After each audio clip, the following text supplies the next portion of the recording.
काही 70-80 कुटुंब वस्ती करून राहतात. ते सगळे आदिवासी समाजाचे आहेत. तिथे रिकामी जागा बघून त्यांनी म्हणजे त्यांच्याकडे कुठलीही राहण्यासाठी जागा नाही. ते काही लोक झाडाखाली राहत होते, काही गावोगावी भटकत होते. असे लोक एका ठिकाणी स्थिरावले आणि त्या ठिकाणी बसले. आता कॉर्पोरेशनने यापूर्वी 2-3 वेळा मिटिंग झाल्या. कॉर्पोरेशनने मागच्या आयुक्त ज्या होत्या विद्या गायकवाड मॅडम त्यांनी सांगितलं की आपण याच्यावर मार्ग काढू. त्यांनी अतिक्रमणाची नोटीस दिली, त्यावेळेस मिटिंग झाली आमची. मग आज परत अतिक्रमणाची मिटिंग आली. मग आम्ही सांगितलं की साहेब आमचा मार्ग काढण्यासाठी आपली 2 वेळा मिटिंग झाली. आम्ही आता आयुक्त साहेबांना भेटलो, त्यावेळेस त्यांना आमचं म्हणणं सांगितलं. मग आयुक्त साहेब म्हटले की नाही आम्ही काही मार्ग काढू शकत नाही. पण म्हटलं आता 1 महिने पावसाळा आहे, तर मग हे लहान मुलं घेऊन या महिला कुठे जातील जायला. तर म्हणतात की तो आमचा प्रश्न नाही. बरं त्या ठिकाणी एकलव्यांचा पुतळा आहे, हनुमानाचं मंदिर आहे. म्हटलं तुम्ही बुलडोझरने पाडून टाकू अशी तुमची भाषा करताय तुमचे सगळे अधिकारी अतिक्रमण विभागाचे. तर मग पुतळाही पाडणार का? म्हणा आम्हाला काही माहिती नाही, म्हणजे आमची जागा आहे, आम्ही ती साफ करून टाकतो. अशी आडमोठी भूमिका आता महापालिका प्रशासनाने घेतली. तशी ती कुठेतरी खाजगी जागा आहे.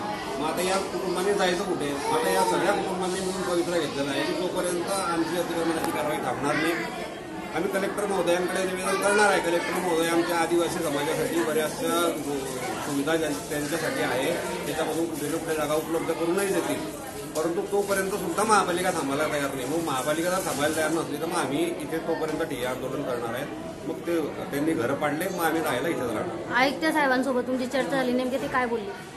आयुक्त साहेबांनी आमचं कुठलं म्हणणं ऐकूनच घेतलं नाही. त्यांचं म्हणणं आहे की ही जागा खाजगी आहे, म्हणजे महापालिकेची आहे, ही आम्ही खाली करणारच. म्हटलं आम्ही ती जागा अधिकार मागतच नाही त्या जागेचा. आम्ही फक्त आता पावसाळा लागेल, पावसाळ्यामध्ये कुटुंबांनी जायचं कुठे तोपर्यंत कारवाई थांबवावी एवढं निवेदन द्यायला आलं. तर त्यांना ते काही मान्य नाही. म्हणजे त्यांनी कलेक्टर साहेबांकडे चर्चा होईपर्यंत थांबायला सुद्धा मान्य केलं. सचिन दांडे, लोकसंघर्ष. अशी इच्छा आहे आम्ही तिथंच राहावा. कुठं जावं? आम्ही गरीब लोक मजुरी करता, पोट भरताय आम्ही. आम्हाला कुठं साधन नाही राहायची आणि त्याच्याकरता तिथं जंगलात पडलेले आहे. आम्हाला पाण्याची व्यवस्था नाही, तरी पण आम्ही राहतो. आम्ही कष्टाने दिवस काढतोय तिथं आणि तुम्ही आम्हाला त्रास देताय. आम्ही कुठं जायचं? आम्हाला तिथंच राहू द्या. आमच्या व्यवस्थितमध्ये बरं आहे. आम्ही जंगलात पडलेले आहे. आम्हाला मुळं बाळ लहान आहे आमचे, आम्हाला घर पुरत नव्हते. आम्ही तिथं पडलेलं आहे. आमचा परिवार मोठा झालेला आहे. कुठं जायचं? आम्ही मजुरी करता वाड्यात तिथं जाऊन आम्ही राहता, कामधंद्याला जाता, कामधंदे करून येतात. तिथं जाऊन आम्ही आमचे सुरक्षित पडून राहता. आम्हाला शासनाकडनं हेच मागणी मागायचे. आम्ही जिथं पण आहे जंगलात पडलेले आम्ही सुरक्षित आहे. आम्हाला तिथून कुठं हलवायचं नाही तुम्ही.